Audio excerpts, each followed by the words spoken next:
ત્યાંથી તે ખાંડની સમસ્યા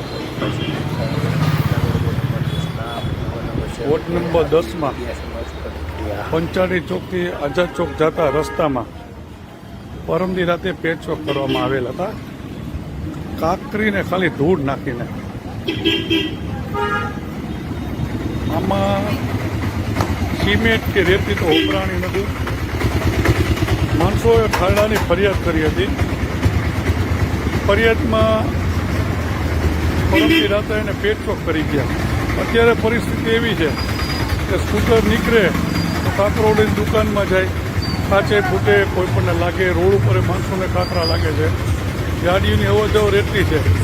આ કાંકરી નાખવાનું કારણ શું? ખાલી કાંકરી જ નાખી છે. હું હિતેશભાઈ ઉદાણી, વોર્ડ નંબર 10 ભૂતપૂર્વ કોર્પોરેટર બોલું છું. આ બાબતે ઘણીવાર રજૂઆત કરી. આ પંચાળી ચોકથી આવતા આઝાદ ચોક સાઈડના રસ્તામાં આ પેચવર્ક છે. પાણી તપાસ કરવાની આવે એવી મારી માંગણી છે. હું હિતેશભાઈ ઉદાણી, વોર્ડ નંબર 10નો ભૂતપૂર્વ કોર્પોરેટર.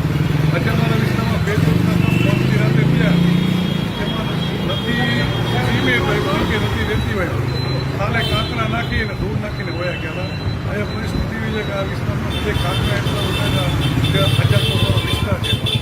આવી રીતે અમારા વિસ્તારમાં જો પેચવર્ક છે તો કમિશનર સાહેબ તમારી વિનંતી છે કે શું આ બાબતે તપાસ કરી, તપાસ કરી અને આ બાબતે એ લોકોનું પેમેન્ટ ચૂકાવી દેવું અને તાત્કાલિક ધોરણે કાંકરા હટાવી અને જગ્યાએ પેચવર્ક નવો કરવામાં આવે મારી વિનંતી.